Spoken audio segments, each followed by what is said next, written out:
Hey, all, what's happening? Johnny Glock here. And yes, it is Friday, so do I even need to say it?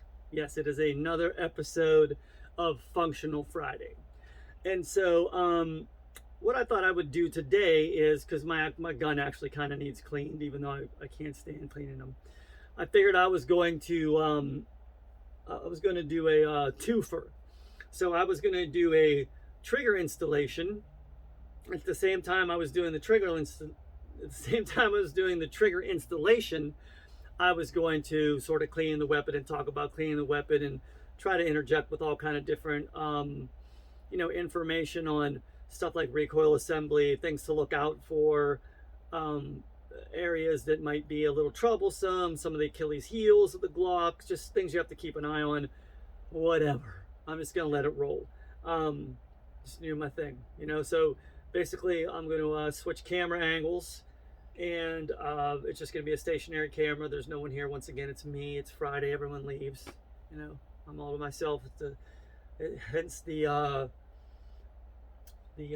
tribulation of a sole proprietor. No, I'm just messing around. So anyway, yeah. So I'm going to get this camera rearranged here. You guys got from that 22 video that my employee there, Wickshot, he's got all the cool editing. So basically, you guys don't get that when I'm at the helm here. You get the just. This is as good. This is as let me back this up like this. This is as good as it gets with me. I don't have the ability to do all the cool stuff.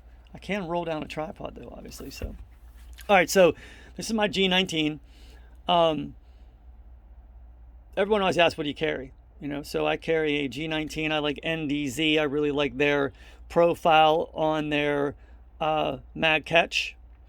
And then I use a Glock OEM extended slide lock.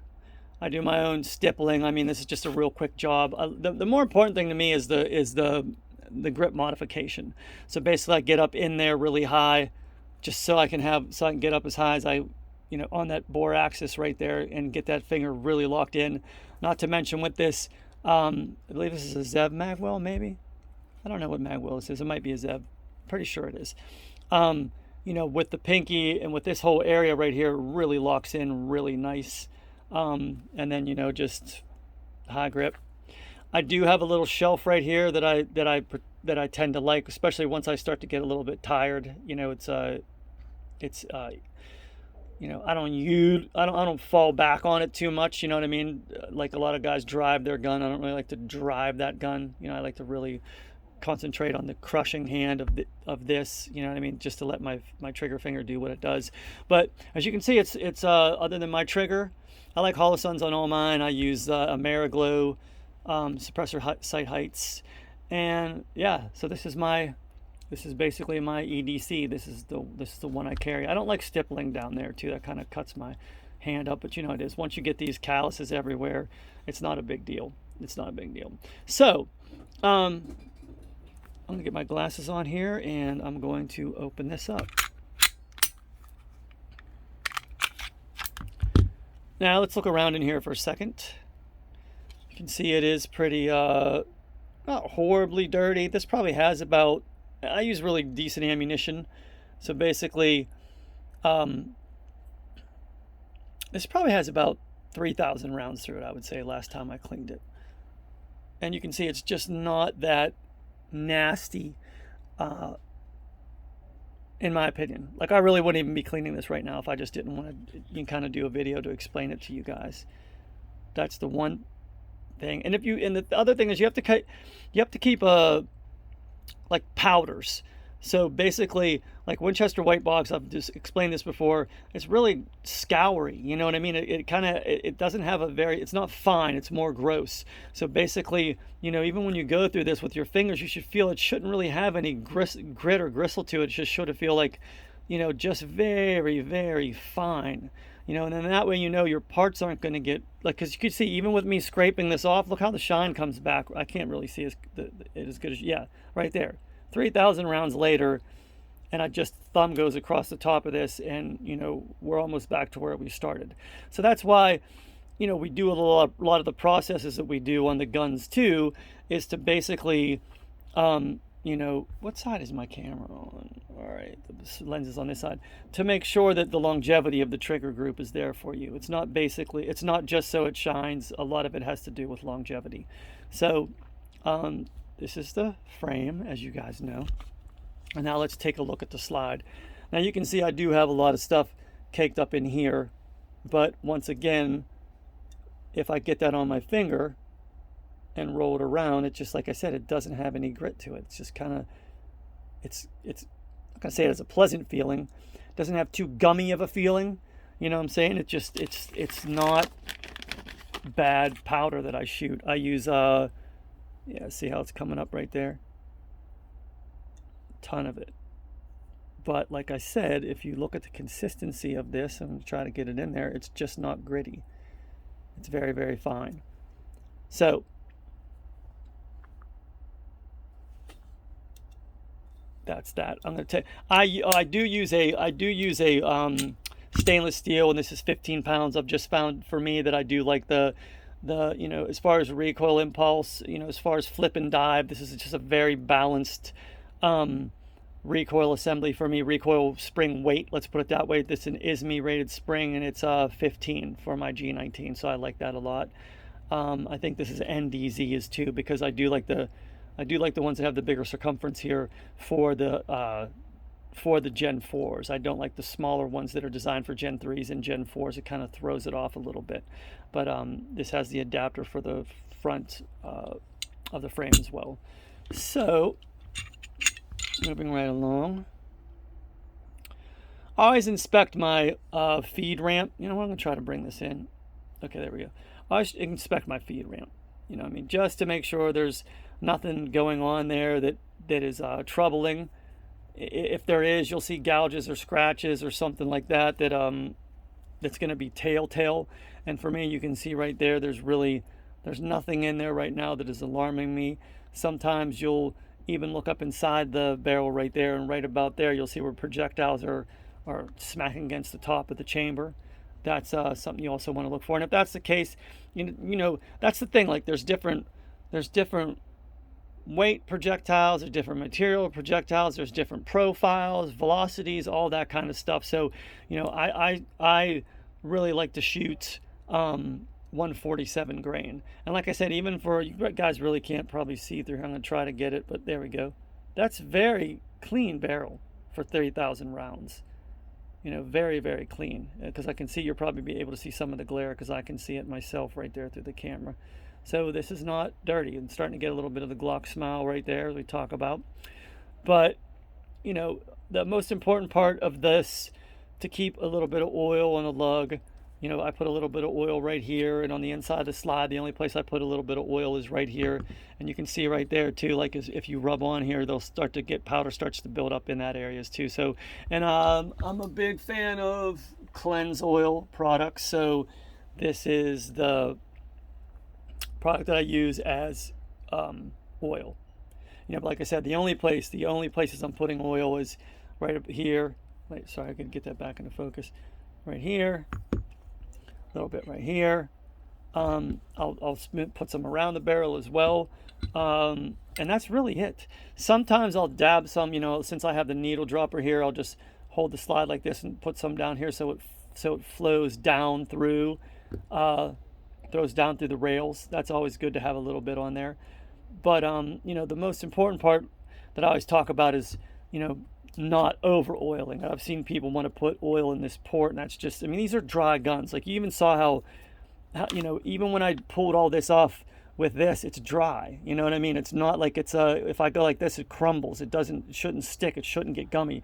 That's where you're going to run into problems with your extractor, and I'll show you that in a minute once I take this apart. So I'm going to back out again here.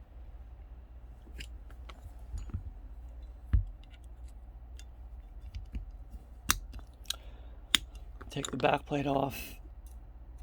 Remove that, and always pay attention when you are removing stuff. Like, this is important. Pay attention to what that feels like when it's coming out. If it's stuttering or if it seems very, very hard to get out, that's a telltale sign that, you know, you need to just take a look at things.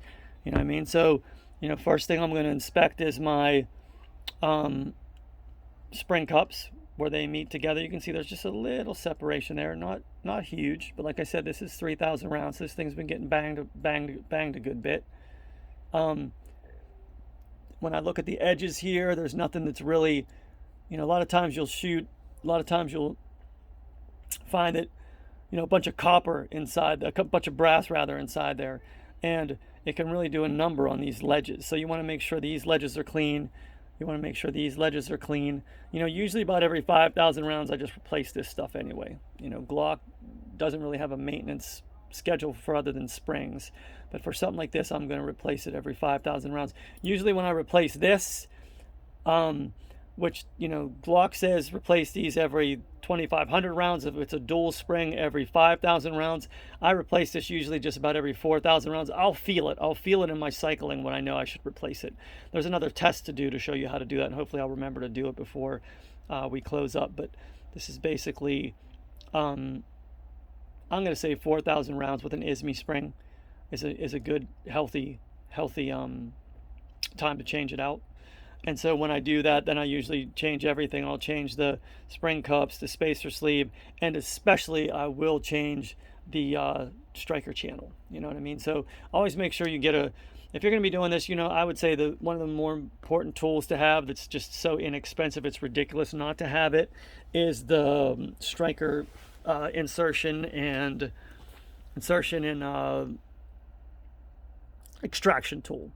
You can use a screw, like I think it's like 5/16 lug or something like that to get it out. But I'm going to say just spend the $12 and go to eBay and get the one that does both. Or I forget the name of it. Vism has like this really, really cool set. It's like a punch, it's a screwdriver, it's got a variety of different things. I'm going to bend this down a little bit more because I can feel myself kind of cantilevering over top of myself.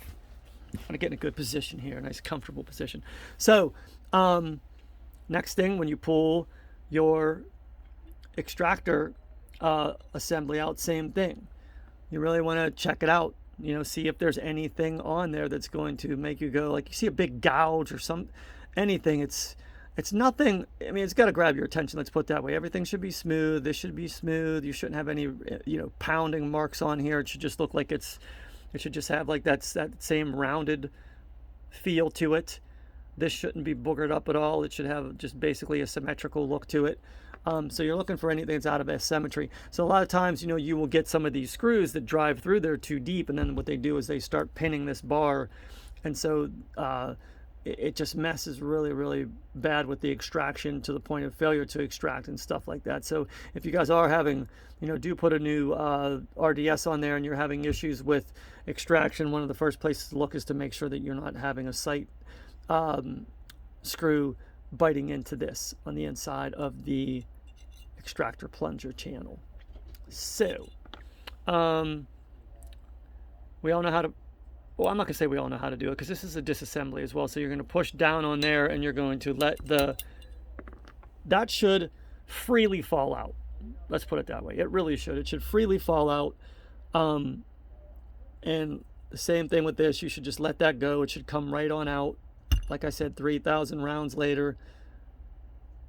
When you inspect this, you should be looking for chowdering a lot. And you're going to have this over time. That's just one of the Achilles heels with Glocks. That's why they have changed that up to the different type of right angle instead of the rounded shelves. Like I've shown this so many times, the round to round here has its issues.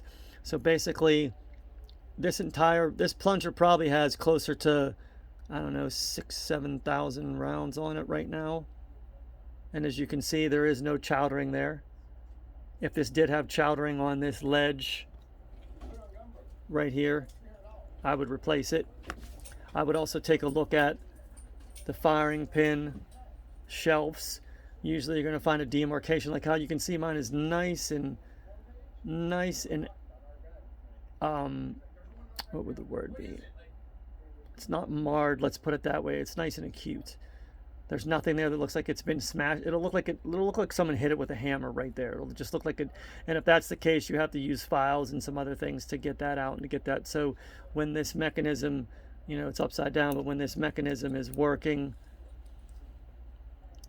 it's you know, like it's getting caught in between the shelves right in here, and it is right there. So it comes through and like right in this little middle area right there. If you can see this, let me see. I'm showing you in that little middle area right there, right there. This and the top shelf have a little interfacing that's if there's an off tolerance or a variety of different issues. You know, your breech face opening could be a little bit off, and you know, it could cause every time the striker comes through to push it down a little bit or something like that. So that's another thing. Always inspect your tip. You have to have this tip has to be in good working order as well. And there, like I said, there'll be something that's going to show you that there's an issue. And like I said, with this right here, all the angles are acute. Everything looks good and healthy with this striker. Last is the striker lug face, which is the shiny part right there that we're looking at right there. Most of you guys that have Glock strikers are going to have a nice little line of demarcation gouged across there, which is this actual cruciform kick up or the sear cutting into the copper nickel coating plating. As you can see, just this little bit of that right there cleans the whole thing. You know, like I said, I'm not even gonna, at this point, I'm like not even gonna take this apart because I just don't, you know, in my opinion, it's not necessary. You know, I've been doing this long enough. Like some guys feel that they have to clean their guns every time. You know, like even this sort of stuff right here, I'm not going to get into just, you know, really getting crazy with that with any kind of cleaning agent or anything. It's just doing fine in my opinion. And this is just my opinion. You guys might have differing opinions. So what I am going to do though is I'm going to kind of check in there, see if there's any brass or any kind of metal shavings or anything like that. I usually stick a same thing down in here just to feel around, you know, spin it a couple times. You can see the cotton through the side spinning around. Everything looks kind of clean. That's good. You know what I mean? So I'm not getting heady about the whole thing. I just, everything looks good. Everything is functioning good. The saying, if it's not broke, don't fix it. So, you know, and if I did have my trigger kit, which I have right here, which, you know what, I don't even know if I'm going to like kind of install this thing. We'll have to see because it's already 1:45. I have to pick up my kids in 15 minutes. I feel so bad about this, man. It always gets down to the wire. You know, for Functional Friday, I'm going to move this a little bit, but I will show you like the easiest way, and I'm sure a lot of you know this, to get this off is you're just going to pull down on these springs right here, and then you're just going to grab the cups like that, and then let the spring back up. So if you are going to change this spring, and like I said, with my kits, they're color coded. I use the orange spring in this one. You're going to put the paint down right there. And once again, the one thing that you always want to remember when you are installing these cups is to make sure that where the, and I think I almost did it there, that's perfect. It couldn't have been any better. This is not what you want right there.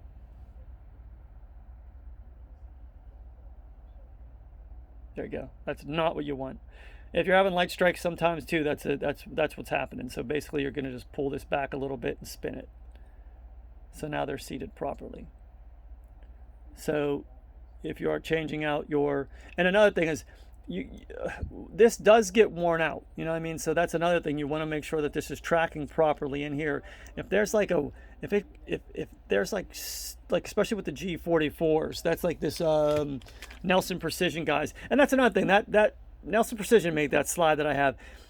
There was nothing you know, inherently wrong with that slide. I was just messing with things. I was just showing you what I did. So these guys made an aluminum firing pin sleeve for the G44 because I told you it's proprietary, and a lot of times when you're taking them apart you booger up that part of the spacer sleeve right there. So this is a really cool solution to that.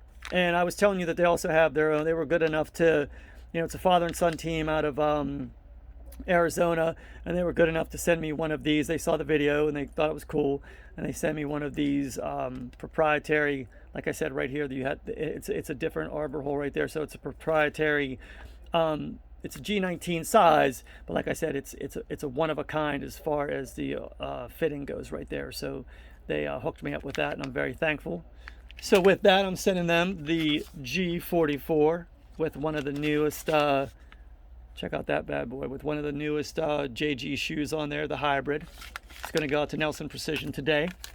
Shout out to those guys. And they just, and this was really cool with the companies that listen to their customers. They came up with another slide. It's 1.3 ounces heavier, which is gonna cut that weight to, that gas to blowback weight, slide weight ratio down, which is going to get it to cycle, and they've had nothing good to say about it. So, from their testing so far, so I'm getting a hold of a couple of those in May, and I'm going to do a secondary video follow up with that slide once I get it. So let's look at the extractor. The place you really want to look at with the extractor, let's see if I can get this in focus, is right there, inside of that hook. As you can see, there's nothing gumming up right there. You get these guns that, where people put too much oil and lubricant in there, that whole thing right there is going to have nothing but carbon in it. You're going to be able to go like this with your finger and scrape it out. This does not. Okay? So like I'm saying, ammunition matters. If you shoot a bunch of crap, you got to clean your stuff a lot more. This doesn't have any carbon buildup all along here. You can see the parts are just, rather, and all it's taken is me going like this, and all of a sudden you see the finish of it changes. So, this is how, if you're cleaning your gun and you're having to do a bunch of crazy stuff to get it clean, then, you're probably using too much oil, or you're probably using too much oil or too much lubricant somewhere, or the ammo is problematic. So, when you do get my trigger kit, you're going to replace this, because I have it's actually OEM firing pin safety plunger, some people call it. That's going to go in, depending on how you want to put it in. I make it so they're pretty, they're captured there, so basically just stick that right in like that. Hold it down with your thumb, because this captures the extractor, and you can see now they're captured right there. So once again, you're going to insert the assembly. This is called the Extractor Assembly, and it's made of the plunger, the spring, and the bearing. Okay, Extractor Assembly is going to go in there, and the Striker Assembly, which is the cups, the spring, the spacer sleeve, and the striker itself, or firing pin. So like I said, once again, if you push that in and it feels like there's some, some interference or something like that, that's always suspect. You might want to change out your, always have a handful of all this stuff on, if that's my opinion, to have like this on around, in your bag as a backup, just in case. I know their parts are hard to get a hold of right now. So yeah, and your slides back together. And just for speed's sake, I'm not going to apply. Well, I got the oil right here. I guess I will. See, to me, I'm not even like, this feels like I don't need to. I'm going to do it just to be a good boy. Just a various little bit, that's all. Look at that. That's literally it. Just like that. A little bit there. Just a dot right there. That's all the more I really want on this gun. See, there's no carbon buildup there. That's another place.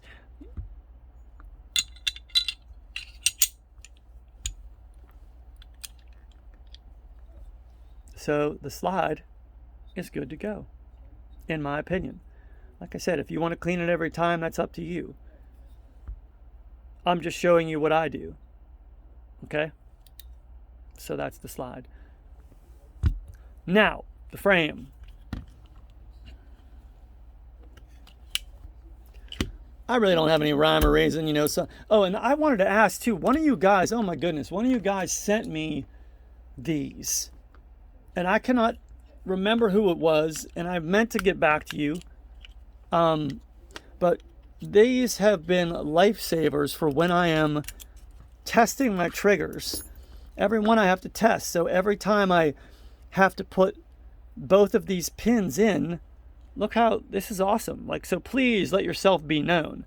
Super, super cool of someone to give me these machines. This is aluminum, and there's the, I'm pretty sure they did this, put this heat, it's almost like a heat shrink or something like that around there, because, man, this is just an unbelievable gift that I have never acknowledged that someone has sent me, that has just been an unbelievable time saver for me. So thank you, and please make yourself known. Just email me, and I'd really like to return the favor somehow.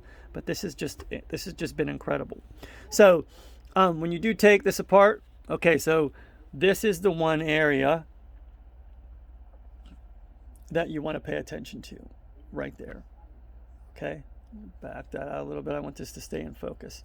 This has to always be this, you just don't want, and this is what you'll feel with some of these powders. You go, especially when you put your, and I should have said something too, when you take this in and out, when you take the assembly in and out, you will automatically feel it go, it'll have this feeling like as if, I hope everyone knows what Barkeeper's Friend is, or Ajax. It'll have a weird gritty feeling. That's telling you things. That's telling you that the powder you're using is just awful, you know. And this is, like I say, 3,000 rounds in. You see if I can get a little closer and keep it in focus. You know, a telltale, if you have issues with the outcropping, you'll have a line of demarcation that comes right across there. You can see a very scant one right there. But if it's bad, you'll just see this incredible rubbing line going back and forth. That will be very, very, very telltale. And that's usually what causes a stall and reset.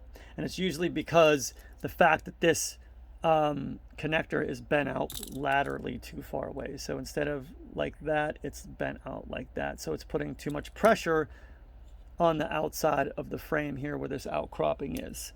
So what I'm going to do is hopefully this is going to stay in. I'm going to try to touch this here. Yeah, there we go. I want this to stay in focus. And once again, right here, and honestly, I really wouldn't, like I said, I'm doing this for demonstration purposes.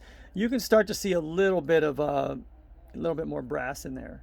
So it's good that I'm getting this out of here, actually. So, but just, this is as much as I'm doing, guys, right there. And then I'm not touching it. I have a frame, video and frames, you know what I mean? Also, you can see right here on the outcroppings for the outside of the trigger bar, there's not a lot of, just a little bit of interfacing going on right down there on the lower half of it. There's the 3 corresponding marks right there. So this is just what you look, everything will be telltale. You're looking for those sort of issues. Okay, so, which aren't really issues, they're just telling you if you do have a drag or something like that, you're going to be able to tell where it's coming from. Back this out again.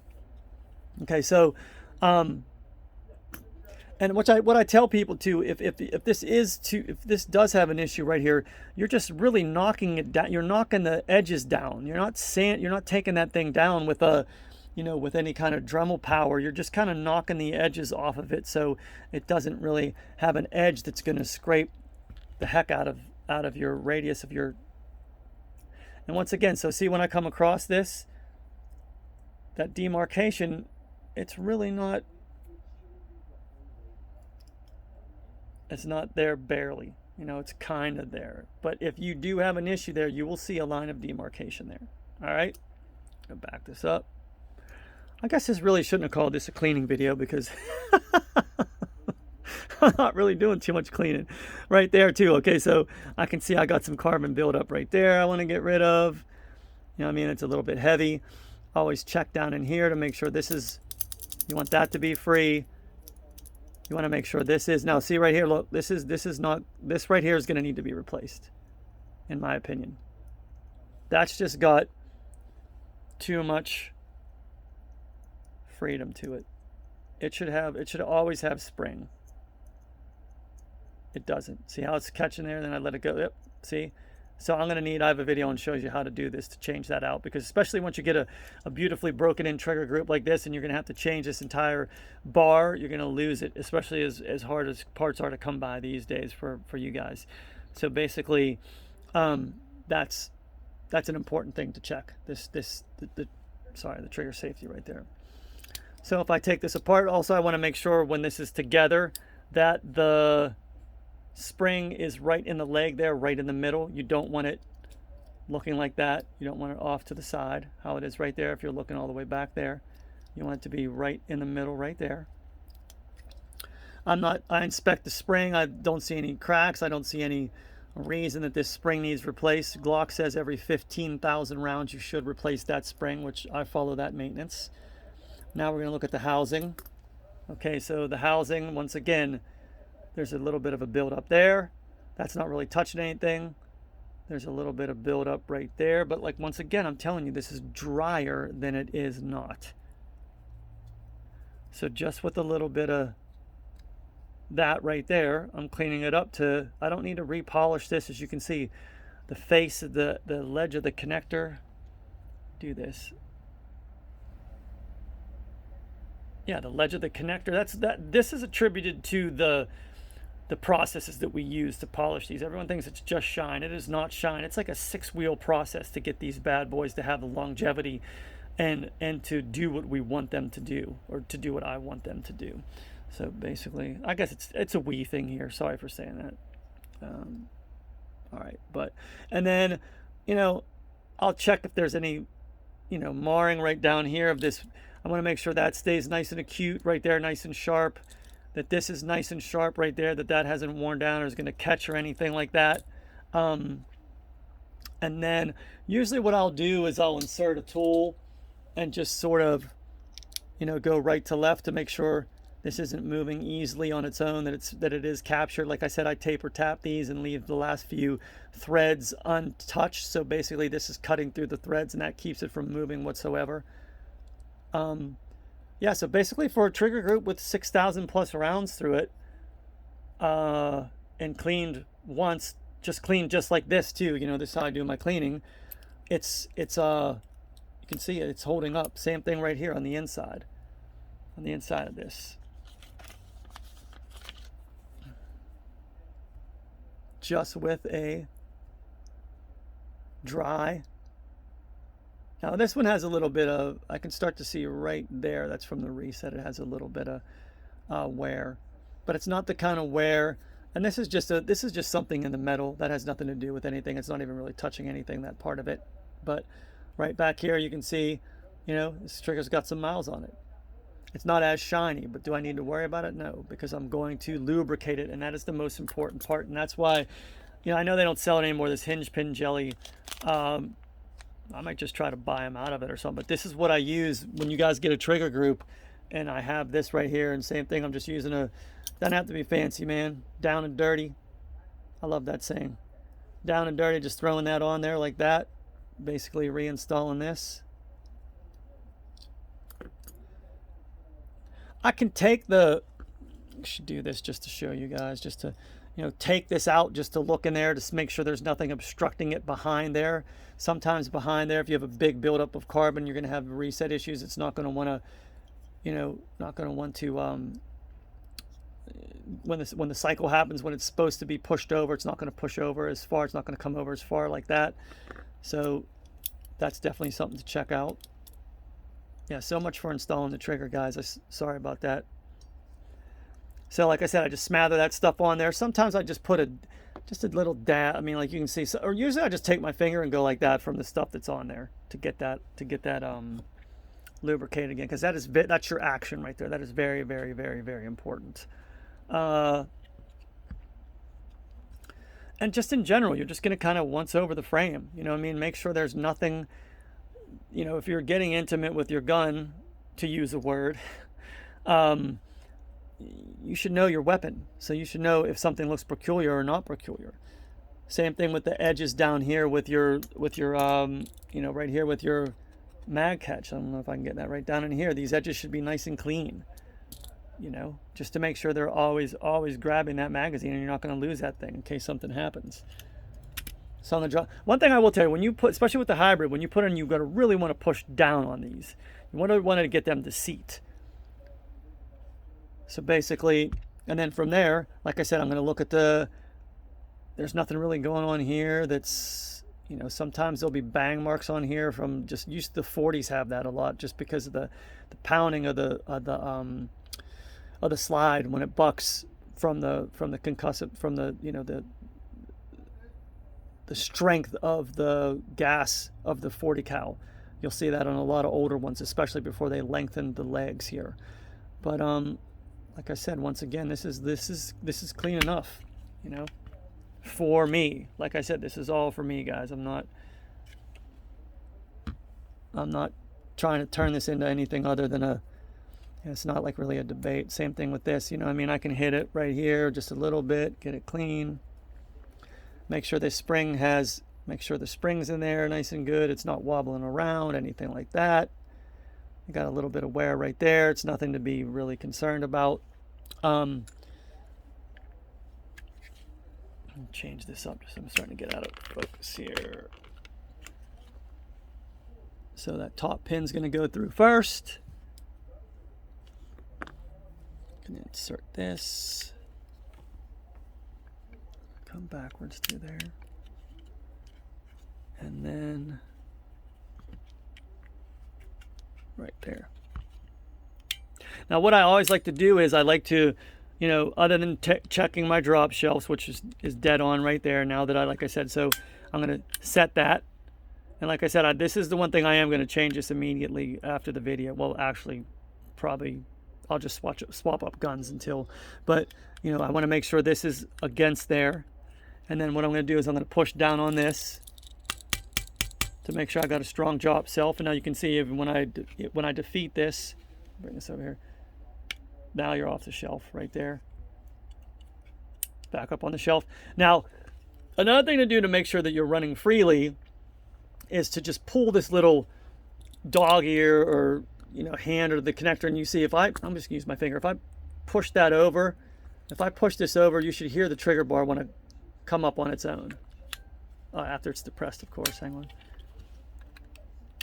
Hear that noise? Click. Click. This means it's doing what it's supposed to be doing. If that is not happening, then that means you have some kind of drag going on there. You want this thing to be totally free to boom right up. That's how you're going to get the best reset possible, by making sure that, and that's another thing, like right there, you just want to make sure it feels nice and smooth. There's no and I have videos on that shows a bunch of different things about that aspect of it. You know, there's videos on all these little small parts. Like I said, when I get this educational video thing, it's gonna be, you know, bing bang boom, man. We're gonna have it all. It's not gonna be disseminated all over the place. It's gonna be very it's gonna have a syllabus, and it's gonna be very well thought out and put together. But that's one of the main things. You want to make sure that goes up. Okay. I have you know, if your trigger is not breaking, if it's acting like a squirt gun, then the issue is that, especially with my triggers, I'll roll that in a little bit right there just to show you. So this is probably not going to break. Yeah, see, it's acting like a squirt gun. You can either pull really hard and lift up the slide and hope it does it, or, you know, sometimes you have to go and hold the slide back and take the back plate off to relieve the striker. Or if you have a smaller tool like a jeweler's screwdriver or something, you just pry that up in there and push down. I'm pushing down on the cruciform. I'm getting it up there on the, when I come through, I'm getting it on this right here and pushing down on there. So basically, if you're having that phenomenon, that's basically because you just don't have enough room to move the trigger bar. The perpendicular cruciform bars are hitting this stop before it has enough time to go back. So I'm just going to back that up to sort of where it was right there. And then you want this thing to break clean. That's what you want. You want a nice clean break.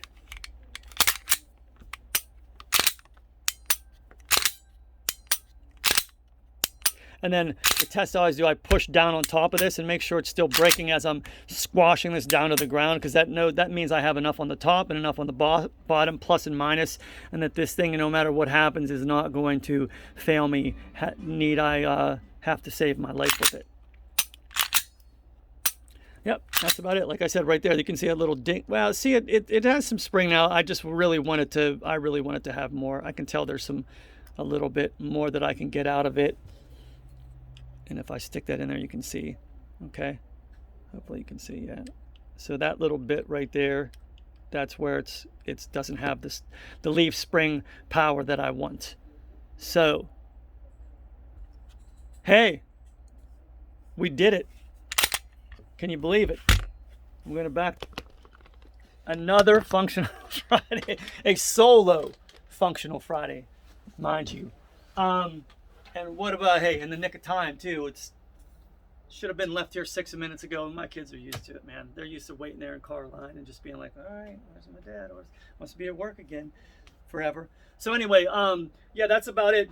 You just have to pay attention, man. More than cleaning your gun every time is understanding your gun, like learning about it. Like I said, you'll know if you open it up and you've never looked at it, you're not going to know what looks peculiar. So even if you're not cleaning it, open up and look around. Just kind of see, take it apart when it is this dirty after 3,000 rounds or 4,000 rounds. Then say, all right, I'm gonna let it go some longer. So this way you can learn and you can see what the wear does, how the wear works. And that's kind of like how you, in my opinion, that's how you learn. You learn from experimenting. Of course, I'm not saying experiment crazy on your carry gun. I think you follow what I'm saying. You don't want to do anything experimental on your carry gun, but you do want to, do things so you're constantly learning about the gun, if that's what your passion is. Obviously, you get one chance at, saving your life if you need this gun to be, when and where it needs to be. So having that type of relationship with it and understanding it is going to benefit you greatly if you ever and you can always help other people out. You automatically know if a gun's having issues, what happened. Like you can deductively think, okay, now from judging from all the videos of Johnny, what would Johnny do? All the videos I've watched, this is probably what's happening. I can literally grab a gun and it's like the Princess and the Pea. I'll just snug up against the trigger, even from a rack, starting to rack. Like there's a million different diagnostics I have, even before I open that dang thing. And there's a million different questions I have to ask too when I'm trying to help someone diagnose a problem or an issue. When you call and ask me for help, or we're going back and forth, especially with one of my trigger groups or something like that. And like once again, I always tell people, it's not a pain for you to get a hold of me, especially if you have one of my trigger groups. If you do need some help with a gun or something like that, just don't hold me hostage, man. I will talk to you. I will make some time for you. But courtesy, you know what I'm saying? But anyway, I'm starting to blab on again, man. That's how it gets on Functional Fridays. Forever Friday. But anyway, you guys have a great weekend. Be safe. Like, share, subscribe, all that good stuff. www.johnnyglocks.com is the website. I just released the hybrid shoe. Look at those bad boys. I just got a bunch of goldies and silvers in hybrid shoe and the new universal hybrid system. Yay, woo, woo. And so that's going on. And to email me, like I said, if you email me, don't ask me questions on YouTube. It's better to email me, and that's www.johnnyglock. Now, what am I saying? I do this every time. It's johnny@johnnyglocks.com. And then lastly, my phone number, which is always better to text, is 941-376-4383, because I'm usually into it up to my elbows here. But anyway, you guys have a great weekend. And remember, trigger control is control.